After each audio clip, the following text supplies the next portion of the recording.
Pendidikan kolonial di mata Buya Hamka. Akhirnya setelah sampai sekolah tinggi, mulailah diajarkan agama Islam dari segi ilmu pengetahuan barat, pendapat Profesor Anu, kupasan sarjana Fulan, yang isinya ialah memandang Islam sebagai pandangan orang lain. Maka tidaklah kita heran, kelak apabila mereka ini keluar dari dalam sekolahnya, rengganglah minyak dengan air.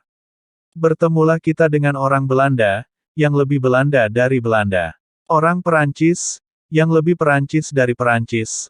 Orang Inggris yang lebih Inggris dari Inggris, tetapi kulitnya hitam, kata Buya Hamka. Kuatnya kolonialisasi bangsa Belanda, yang membuat mereka mampu menaklukkan negeri Islam, menurut Buya Hamka, salah satunya yakni terjadi karena doktrin modernitas atau kemajuan yang diciptakan di negeri jajahannya. Bahwa maju adalah ketika mereka lebih terpelajar dan tidak terikat oleh agama. Sehingga kaum pribumi yang merupakan orang-orang Islam, jika hendak pintar dan maju seperti Barat pun, dipaksa untuk meniru keilmuan dan melonggarkan ikatan agamanya. Mereka kemudian diminta untuk pandai menyesuaikan diri dengan keadaan. Tidak boleh menjadi fanatik, dan harus melapangkan diri mengikuti modernitas dan gaya hidup Barat Belanda. Keinginan untuk mengetahui Islam secara ilmiah dan melalui kepribadian mereka sendiri pun, telah dipangkas dengan pendapat-pendapat yang dibuat oleh orientalis, yang merupakan para kolonialis intelektual, yang terlatih dari rahim bangsa Barat.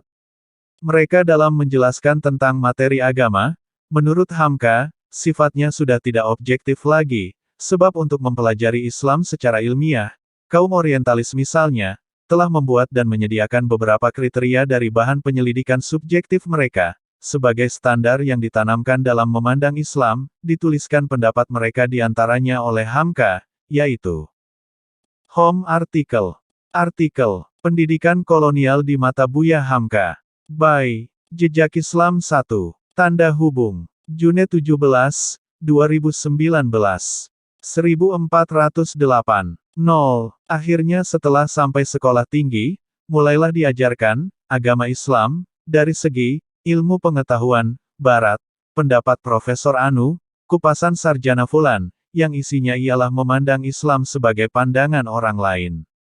Maka tidaklah kita heran kelak apabila mereka ini keluar dari dalam sekolahnya, rengganglah minyak dengan air. Bertemulah kita dengan orang Belanda yang lebih dari Belanda. Orang Perancis yang lebih dari Perancis, orang Inggris yang lebih dari Inggris, tetapi kulitnya hitam, Buya Hamka.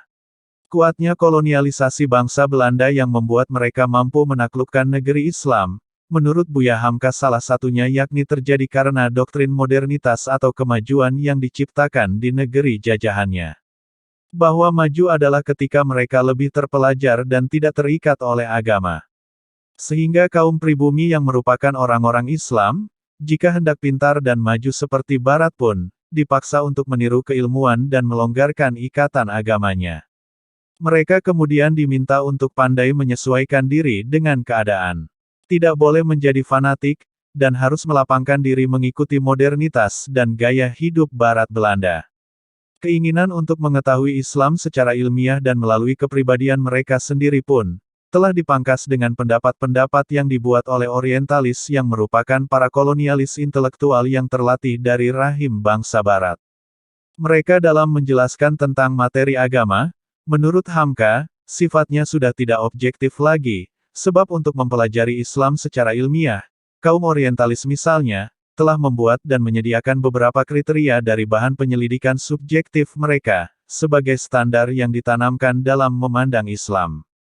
Dituliskan pendapat mereka, diantaranya, oleh Hamka, yaitu, Islam itu fanatik, Islam disiarkan dengan pedang, Islam tidak ada toleransi terhadap agama lain, Islam menganjurkan poligami, Islam tidak memberikan hak luas untuk perempuan. Islam hanya untuk orang Arab dalam masyarakat unta. Muhammad mengharamkan makan babi, sebab dia sendiri doyan makan daging babi. Al-Quran bukan wahyu, hanya karangan Muhammad, dicurinya dari kitab suci Yahudi dan Nasrani. Beberapa orientalis kerjasama dengan Zending dan Misi, berlomba mempelajari tasawuf, mistik, kebatinan, primbon dan kejawen, untuk membuktikan bahwa bangsa Indonesia menerima Islam, ialah Islam yang sesuai dengan kepribadian bangsa Indonesia, yaitu kepribadian mistik. Islam yang masuk di Indonesia bukan asli dari Arab, tetapi melalui India. Dan Islam India itulah yang sesuai dengan kepribadian bangsa Indonesia. Sinkritisme mencocok-cocokkan. Di sekolah-sekolah Katolik sekarang sudah mulai diadakan mata pelajaran sejarah yang memuji kedatangan Belanda menaklukkan Aceh, sebab orang Aceh itu fanatik. Jasa Pendeta Tenu dan Verbraak lebih ditonjolkan. Dan dalam menjelaskan sejarah kekejaman Portugis di Maluku dan peperangan Sultan Hairun dengan Portugis dan pengkhianatan Gubernur Portugis de Mosquita. Pendeknya usaha memutarbalikkan sejarah Indonesia telah dimulai lebih hebat sesudah Indonesia merdeka ini dalam buku-buku pelajaran Nasrani. Kaum pribumi yang tumbuh dalam sistem pendidikan umum kolonial dengan indoktrinasi pemikirannya, akhirnya mulai ragu serta terpisah dengan pendidikan Islam dan masyarakatnya. Mereka tidak tahu lagi cara melakukan pokok-pokok ajaran dalam agama mereka, sholat, puasa, zakat dan rukun-rukun Islam lainnya. Hidup mereka lebih tertutup dan khusus untuk memenuhi kepentingan diri sendiri, sebab telah merasa jemu melihat lingkungan hidupnya yang taat beragama, yang mereka pandang sebagai orang-orang yang kolot dan tertinggal dari modernitas. Mereka lebih merasa nyaman bersahabat dan mengikuti pendapat kaum didikan Barat, serta merasa jijik jika harus sholat Jumat dan berdekatan dengan Bang Ali tukang becak dan Pak Ahmad tukang sate. Hanya saat upacara kematian saja, mereka memanggil orang-orang yang mereka sebut fanatik yang tinggal di sekeliling tempat tinggalnya, meminta tolong untuk mengurus mayit. Karena mereka sudah tidak tahu lagi. Selain itu, para orientalis Belanda melalui pendidikan kolonialnya, juga berupaya untuk mengasingkan dan memberi stigma negatif terhadap Islam di Nusantara. Belanda misalnya mencoba menghilangkan istilah dan simbol-simbol yang berbau Islam, bahwa Islam bukanlah agama asli nenek moyang, serta tidak sesuai dengan pribadi bangsa, disebutkan oleh Hamka, beberapa pandangan mereka, bahwa Islam hanya cocok dengan masyarakat unta dan minyak samin. Al-Quran itu bagi kita adalah bahasa asing. Hapuskan segala pusaka nenek moyang yang masih berbau Arab, huruf Arab atau huruf Melayu Jawi, yang merupakan huruf kolot. Sebab itu harus ditukar segera dengan huruf Latin. Kaum pribumi yang telah silau dengan narasi kemajuan, dan indoktrinasi pendidikan kolonial, akhirnya pun ikut-ikutan latah dan melepaskan putra-puteri mereka kepada sekolah-sekolah umum milik pemerintah kolonial yang saat itu berkuasa, dengan harapan agar dapat terpandang dan meningkatkan taraf hidupnya sebagaimana kaum terpelajar Belanda. Sekolah pemerintah kolonial ini, disebut Hamka memberikan dasar pendidikan netral agama, namun sejatinya merupakan bagian dari anasir penjajahan, yang secara berangsur mencoba memisahkan dan menanamkan kebencian kepada kaum pribumi, yang mayoritas beragama Islam, dengan agama dan kebudayaannya, yaitu agama yang telah mengakar pada keturunan, dan lingkungan hidup kaum pribumi di Nusantara. Hamka secara jelas menyebutkannya. Maka jelaslah dasar pendidikan, yaitu neutral agama. Artinya pada sekolah-sekolah pemerintahan, agama tidak diajarkan. Sedangkan semata-mata tidak diajarkan lagi membawa kelemahan, apatah lagi kalau ditambah pula, dengan pengajaran setiap hari, yang berisikan anasir racun kejemuan, muak dan bosan, dan akhirnya benci kepada agama. Hamka secara lebih spesifik menjelaskan, bagaimana bentuk indoktrinasi pendidikan kolonial.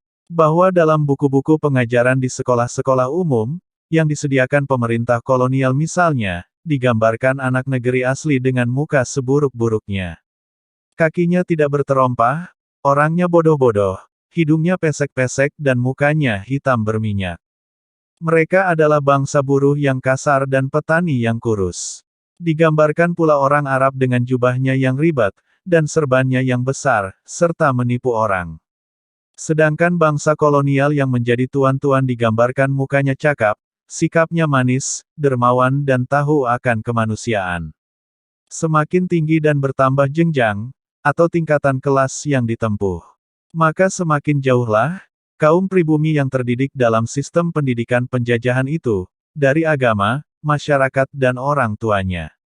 Pada jenjang pendidikan tinggi, Hamka menjelaskan, bahwa kaum pribumi yang telah dikondisikan, dan menaruh kepercayaan kuat terhadap Barat, akan dengan mudah mengikuti apa yang didiktekan kepada mereka, termasuk dalam materi agama mereka pribadi. Mereka menerima begitu saja, apa yang dinyatakan oleh para profesor atau sarjana Barat, tentang agama mereka. Mengatakan bahwa agama Islam kolot, fanatik, dan tidak menghargai modernitas. Akhirnya mereka pun ikut-ikutan latah, dalam mencibir orang-orang yang taat dalam agamanya sendiri, sebagai fanatik, serta merasa risih mendengar permasalahan agama yang banyak dibicarakan, dalam lingkungan Islamnya. Hal tersebut secara tidak sadar, telah merubah pemikiran dan sikap mereka, menjadi sama dengan kaum kolonial dalam memandang agama mereka, dan berbagai perihal. Bahkan dengan bangga, kaum pribumi yang telah terdidik dalam sistem pendidikan kolonial ini, secara lebih bersemangat, mencoba menjadi seperti Barat dan lebih dari Barat. Sehingga dikatakan Hamka, mereka itu adalah orang Belanda yang lebih dari Belanda, orang Prancis yang lebih dari Prancis, dan orang Inggris yang lebih dari Inggris, namun mereka tetap tidak bisa menyembunyikan kulit hitam atau rasnya, yang merupakan keturunan asli dari kaum pribumi, dan kaum jajahan Barat. Hamka menarasikan hal tersebut sebagai berikut. Akhirnya setelah sampai sekolah tinggi, mulailah diajarkan agama Islam dari segi ilmu pengetahuan Barat, pendapat Profesor Anu, kupasan sarjana Fulan, yang isinya ialah memandang Islam sebagai pandangan orang lain. Maka tidaklah kita heran, kelak apabila mereka ini keluar dari dalam sekolahnya, rengganglah minyak dengan air. Bertemulah kita dengan orang Belanda yang lebih dari Belanda. Orang Perancis yang lebih dari Perancis, orang Inggris yang lebih dari Inggris-Inggris, tetapi kulitnya hitam. Sedangkan menurut Hamka, kemajuan dan tawaran keilmuan, yang diberikan oleh kaum kolonial melalui pendidikannya, tidaklah akan bebas dengan nilai-nilai penjajahan yang ingin ditanamkannya, meskipun dibaluti dengan istilah objektif dan ilmiah. Karena ada pula yang mengatasnamakan ilmiah, namun sejatinya hanya sebuah istilah untuk membaluti dan memperalat keilmuan mengikuti kehendak intelektual, sebagaimana kata terpimpin yang dipakai saat Orde Lama, demi menjaga hegemoni penguasa atau kekuasaannya, Hamka menjelaskan. Ini studi terpimpin yang digunakan untuk mengelabui mata orang yang menerima Islam sebagai agama pusaka nenek moyangnya, tetapi tidak mendapat peluang untuk mempelajari Islam dari sumbernya sendiri. Lalu dicari ilmiah Islam dari guru-guru bangsa Barat, yang mengatur suatu macam ilmu tentang Islam, menurut apa yang mereka kehendaki, karena pengaruh penyerbuan dan ekspansi agama atau kolonialisme. Melalui berbagai standar penilaian yang telah dibuat dalam pendidikan kolonial tersebut, secara umum ada dua hal yang menjadi tujuan dari penjajahan pemikiran tersebut menurut Hamka, dalam merusak batin bangsa Indonesia. Pertama, yaitu untuk memasukkan pengaruh, bahwa bangsa Indonesia tidak sanggup melakukan apapun. Bangsa Indonesia tidak sanggup melakukan pekerjaan besar. Ketika bangsa sudah berjuang keras mencapai kemerdekaan, tidak sedikit yang membelot, tidak yakin pada kekuatan bangsa sendiri. Bahkan jiwanya berpendirian bahwa, kita tidak dapat merdeka jika tidak dengan Belanda. Rakyat pun jika tidak mendapat tekanan Jepang, dan merasakan kezalimannya yang luar biasa, yang belum pernah terjadi dan dimimpikan dalam jiwa bangsa Indonesia, memandang masyarakat Indonesia sebagai sampah dan alat keperluan perang, maka jiwanya tidak akan menggeliat karena kuatnya pengaruh ketidaksanggupan itu. Kedua, yaitu mereka dididik untuk hanya bertaklid atau hanya menjadi pengikut saja, sehingga kaum pribumi mudah mengikuti apa yang didiktekan kepadanya, termasuk dalam pendidikan, kebudayaan dan keyakinannya. Maka kepercayaan dan loyalitasnya pun, akan sepenuhnya diberikan kepada bangsa kolonial, yang menurutnya justru menjadi kebanggaan dan lebih berjasa baginya, bukan pada kenyataan yang terjadi sebenarnya. Sekarang mari kita nilai bersama, apakah anasir pendidikan kolonial seperti demikian, telah usai atau masih terwariskan dalam watak pendidikan kita di masa kemerdekaan saat ini. Sehingga hal tersebut, mungkin tidak hanya bisa membawa kelemahan dan a priori di kalangan masyarakat awam pada umumnya, dalam memahami agama dan pendidikan kebudayaannya, namun juga pada intelektual yang diberikan kepercayaan di institusi pendidikan dan lembaga tinggi yang ada. Wallahu a'lam bishawab. Demikianlah artikel berjudul, Pendidikan Kolonial di Mata Buya Hamka, yang ditulis oleh Bambang Gali Setiawan, alumni Mahed Ali Imam Al-Ghazali, Surakarta. Sebelum kami akhiri, izinkan admin untuk mengingatkan. Jangan lupakan, dan tetaplah ingat kepada 6 pemuda beriman, pengawal ulama, yang tidak salah apa-apa, diculik, lalu disiksa dengan sadis dan kejam, kemudian dibantai tanpa belas kasihan, oleh segerombolan setan. Setelah itu, difitnah habis-habisan. Kasus ini dikenal sebagai kasus KM50, yaitu tragedi kemanusiaan paling biadab yang pernah terjadi di Indonesia. Senin tanggal 7 Desember tahun 2020 yang lalu. Allahu Akbar, Allahu Akbar, Allahu Akbar, Allahu Akbar, Allahu Akbar.